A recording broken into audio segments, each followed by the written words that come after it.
bem-vindo ao Caminho de Emaús. Hoje falamos sobre espiritualidade em fim de vida. Não perca esta conversa com o Padre Alberto Mendes. Não pode deixar de escutar também o Padre José Carlos Nunes na meditação das leituras deste domingo. Fique connosco e ouça agora os Quírios com o tema Só pelo teu sorriso. E se o homem as armas entregar, só porque é preciso, só pelo teu sorriso? E se o coração libertar a dor sem um aviso?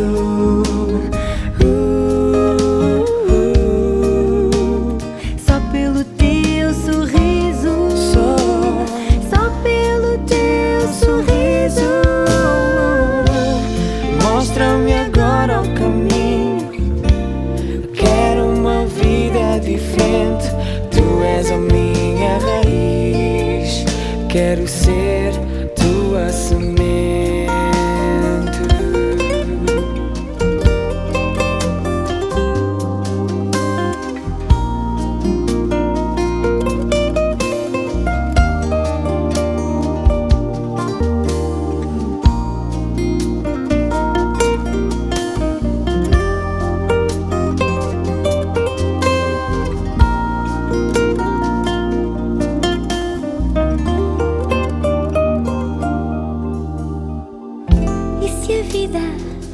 Voltar a nascer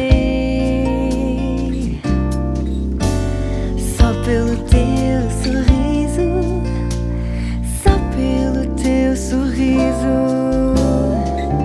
Do meu povo trago pranto, trago sonho e alegria num breve sorriso. Trago a tristeza, trago a mágoa, não trago a noite e o dia. Oh, porque eu preciso só do teu sorriso, só do teu sorriso. Mostra-me agora o caminho. Quero uma vida diferente. Tu és a minha raiz. Mostra-me agora o caminho. Eu quero uma vida diferente. Tu és a minha raiz. Quero ser tua semente.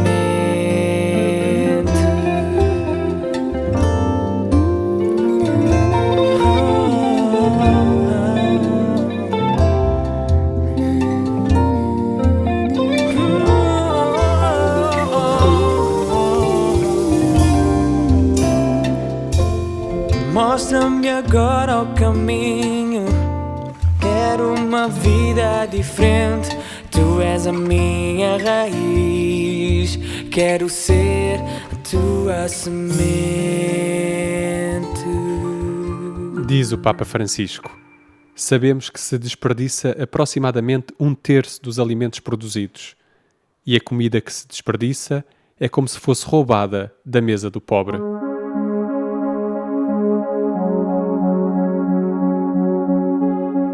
Qual é a diferença entre espiritualidade e religiosidade? Será que todos precisamos de espiritualidade? Como isto é trabalhado em cuidados paliativos? Será que faz alguma diferença? Estas são algumas das perguntas que servem de ponto de partida para a conversa de hoje. O nosso convidado é o Padre Alberto Mendes, assistente espiritual em cuidados paliativos e psiquiátricos. Quando se fala em espiritualidade em cuidados paliativos, fala-se de quê? E qual é a diferença entre espiritualidade e religião? Desde logo, não é só em cuidados paliativos, na área da saúde toda, não é? Na assistência espiritual e religiosa, que, aliás, já há leis para isso também, a nível de regulamentos, para a assistência espiritual e religiosa nos hospitais e em todas as áreas de saúde, em todos os locais e tal. E não é só religião, não é só para quem tem religião ou quem é crente, também não crentes e para quem tem outras religiões ou não tem religião nenhuma, também tem que ter assistência espiritual, porque a assistência espiritual tem a ver com um aspecto muito mais abrangente que o aspecto religioso. Tem a ver, por exemplo, com o sentido da vida, com valores, com o mistério, a transcendência, e às vezes podemos estar a falar na ciência espiritual, por exemplo, do contemplar a natureza, de estar bem consigo mesmo, com os outros, durante uma paisagem, da música, por exemplo, da arte. Pode ser uma forma da pessoa se libertar e encontrar-se consigo mesmo e com o outro, e com códigos éticos, também é importante, e que muitas pessoas têm, e que temos de estar abertos a isso e atentos para que pessoas que necessitam de ajuda espiritual ou religiosa, temos de ser muito abrangentes nesse aspecto, não ficar só a pensar numa questão muito quadriculada, é dentro desta religião e já está, mas fora disso, digamos assim, de ser muito mais abrangente.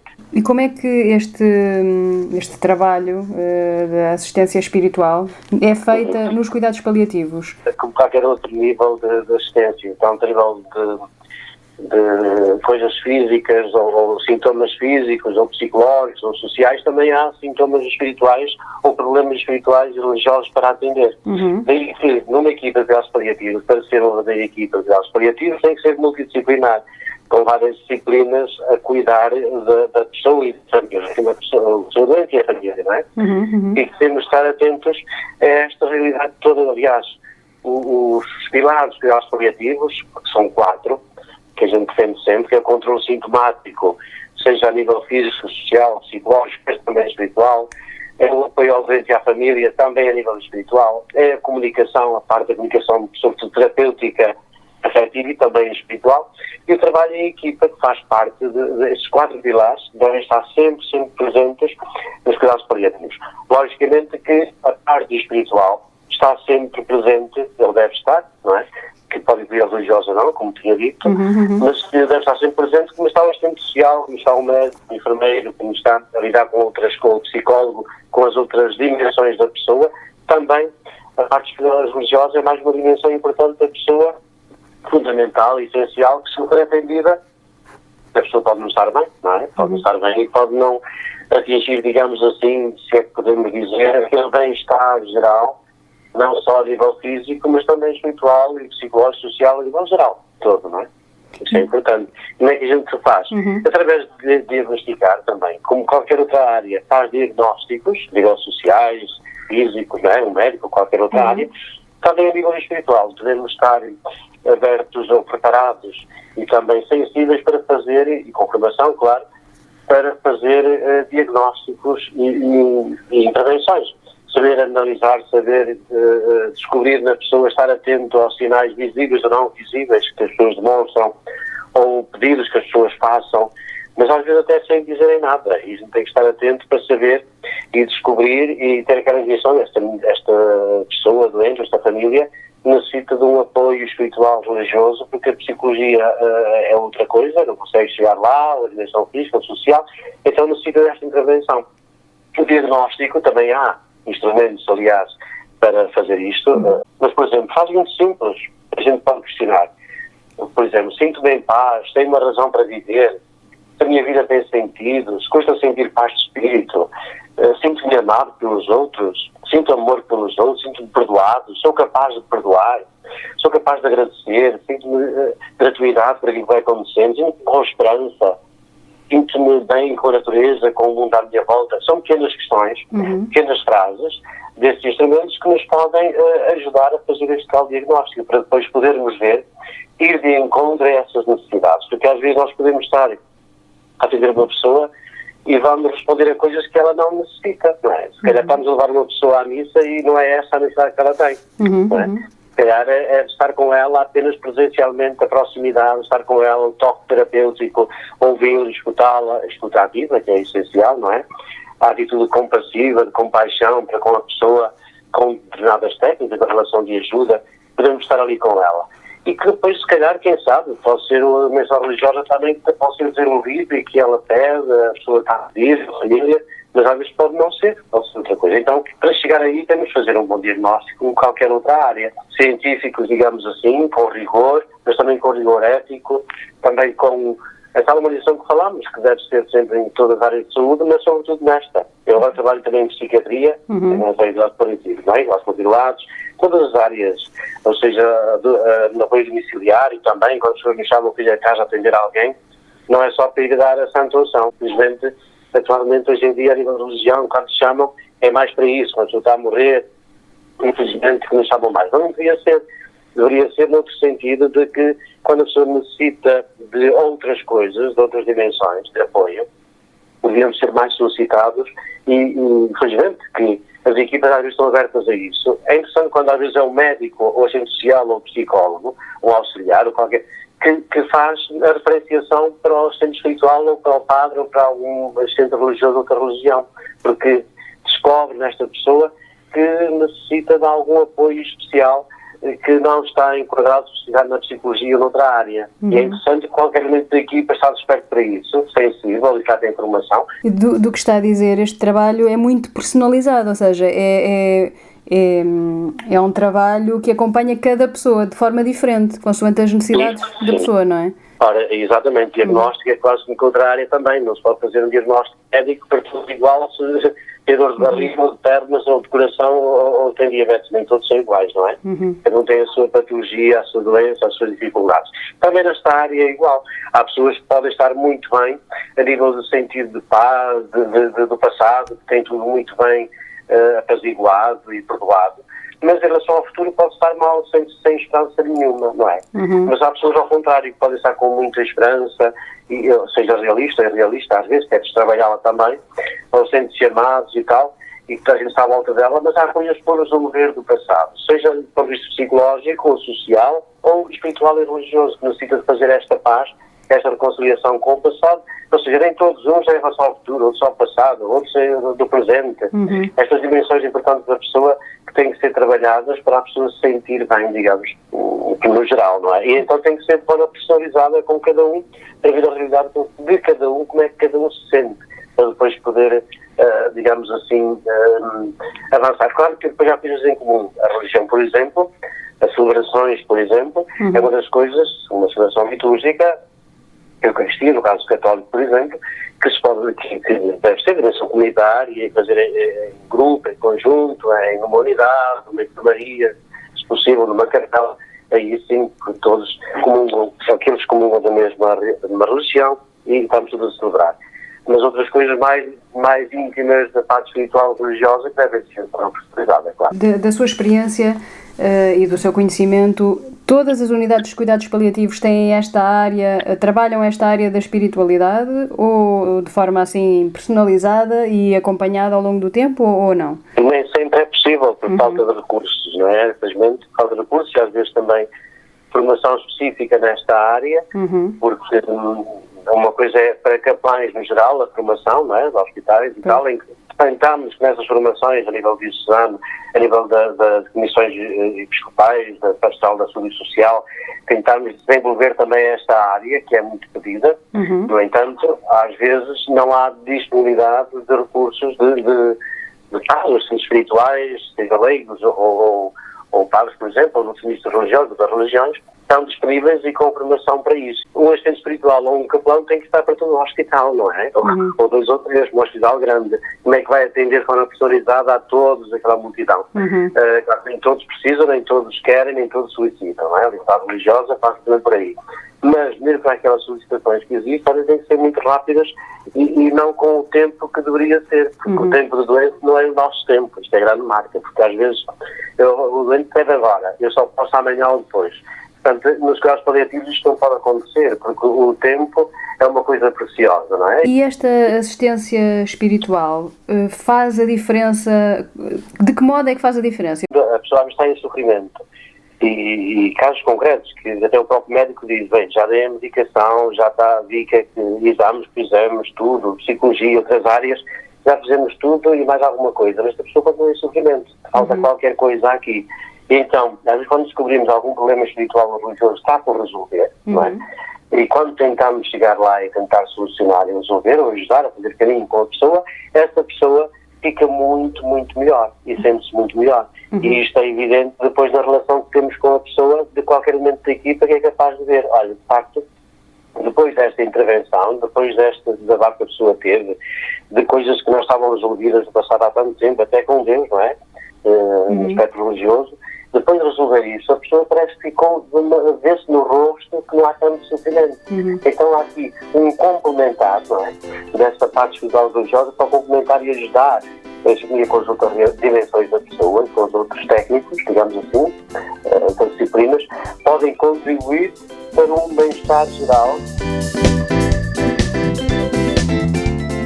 Porque o amor está no ar, da Banda J, acompanha-nos agora. A seguir, acompanhe a meditação das leituras deste domingo com o Padre José Carlos Nunes. O amor está no ar, apetece-nos cantar. É a palavra de Deus que nos leva a amar. Porque o amor está no ar, apetece-nos cantar. É a palavra de Deus que nos leva a amar. Não há maior prova de amor do que dar a vida pelos amigos. Dá tudo aquilo que tens, é mais fácil dar que receber. Ama ao próximo como a ti mesmo. Ama Deus com todas as tuas forças. São os 2 grandes mandamentos resumidos na palavra amor. Porque o amor está no ar, apetece-nos cantar. É a palavra de Deus que nos leva a amar. Porque o amor está no ar, apetece-nos cantar. É a palavra de Deus que nos leva a amar. Amai os vossos inimigos e orai pelos que vos perseguem. Perdoai, sereis perdoados. Procurai e encontrareis. Não há maior prova de amor do que dar a vida pelos amigos. Dá tudo aquilo que tens, é mais fácil dar. É mais fácil dar, é mais fácil dar que receber. O amor está no ar, apetece-nos cantar. É a palavra de Deus que nos leva a amar. Porque o amor está no ar, apetece-nos cantar. É a palavra de Deus que nos leva a amar.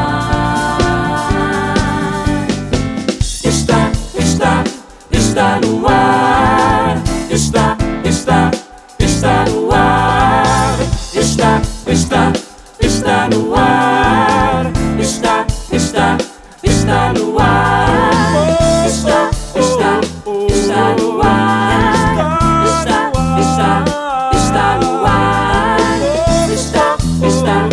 Está no ar. Está no ar. Que o amor está no ar, apetece-nos cantar. É a palavra de Deus que nos leva a amar. Que o amor está no ar, apetece-nos cantar. É a palavra de Deus que nos leva a amar.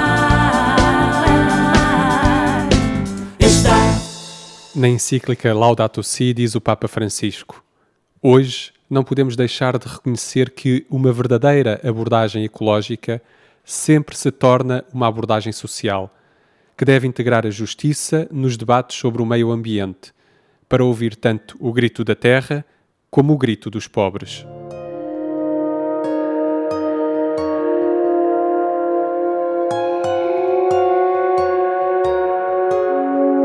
Meditar a palavra com o Padre José Carlos Nunes.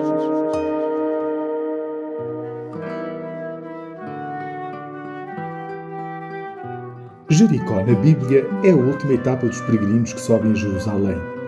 É uma cidade situada na parte baixa do Rio Jordão, a poucos quilómetros do Mar Morto e do deserto de Judá. Jesus chega a Jericó e prepara-se para de manhã cedo partir para Jerusalém, de modo a lá chegar ao final da tarde. Jerusalém é a meta do caminho de Jesus. Ali acontecerão os principais acontecimentos da sua vida. E neste 30º domingo do tempo comum, o Evangelho de Marcos apresenta-nos um episódio importante que se passou em Jericó, precisamente no momento em que Jesus partia para Jerusalém. Um cego e mendigo, à beira da estrada, reconhece Jesus como filho de Davi e pede-lhe que o ajude. Filho de Davi, tem piedade de mim. Trata-se de uma oração de súplica, tão evangélica como humana, a mais cristã de todas as orações que ficou na liturgia desde o antigo Kyrie eleison até ao atual Senhor tem piedade de nós.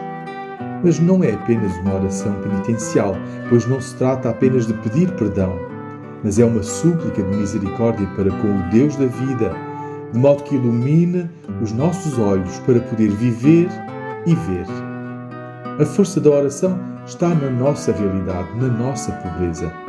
A força do mendigar é a capacidade de nos sabermos dirigir a Deus. Não devemos recusar por isso a nossa pobreza, mas usá-la para suplicar a Deus. O Evangelho diz que muitos procuraram que ele não perturbasse Jesus.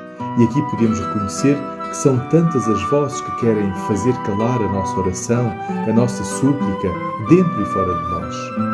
Mas, porque Jesus nunca é indiferente a quem o chama, parou e olhou para ele. Então, dizem-lhe, coragem, levanta-te, que ele está a chamar-te. São Marcos recorda inclusive o seu nome, Bartimeu, filho de Timeu. Então ele deixa a sua capa, sendo pobre, era provavelmente tudo o que tinha, e procura ir ao encontro de Jesus, orientando-se pelo que ouvia e talvez conduzido pelos outros.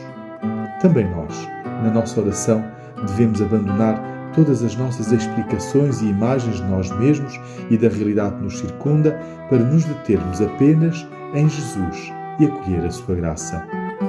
Que queres que eu te faça? Perguntou-lhe Jesus. Notemos que é a mesma pergunta que no domingo passado Jesus fez aos filhos de Zebedeu. Eles queriam um lugar à sua direita e à sua esquerda, e Jesus disse-lhes que não. A Bartimeu, que lhe pede para ver, Jesus responde sim. Esta é uma verdadeira atitude de fé, pedir ao Senhor que possamos ver, que possamos superar as nossas limitações. Só assim se realiza a misericórdia de Deus nas nossas vidas. Como Bartimeu, temos que ter a coragem de pedir a Jesus aquilo que nos faz realmente falta. No nosso itinerário de vida cristã, constantemente precisamos que Jesus nos abra os olhos para o podermos seguir na estrada que leva até à cruz. Vai, a tua fé te salvou, é a resposta de Jesus. Bartimeu, diz-nos o Evangelho, que depois de curado, seguiu Jesus pelo caminho que o levou a Jerusalém, onde foi crucificado. Bartimeu torna-se assim discípulo de Jesus, porque o seguiu e aceitou o seu caminho. A vista que Bartimeu recuperou serviu-lhe para seguir Jesus. A primeira leitura, que está ligada ao Evangelho, que é retirada do profeta Jeremias, propõe-nos uma das belas páginas de consolação ao povo em exílio. Diz-nos o texto: entre eles vêm o coxo e o cego, a mulher que vai ser mãe e a que já deu à luz. É uma grande multidão que regressa. Eles partiram com lágrimas nos olhos e eu vou trazê-los no meio de consolações. Um cego não podia fazer todos aqueles quilómetros da Babilônia a Jerusalém, nem tampouco uma mulher grávida ou aquela que tinha dado à luz. É como se o profeta dissesse: Israel, cego e debilitado, precisa deixar-se conduzir pelo Senhor para chegar à terra da promessa. Deus intervém nas limitações humanas e realiza assim a sua promessa para o podermos seguir. Bom domingo nos dê Deus.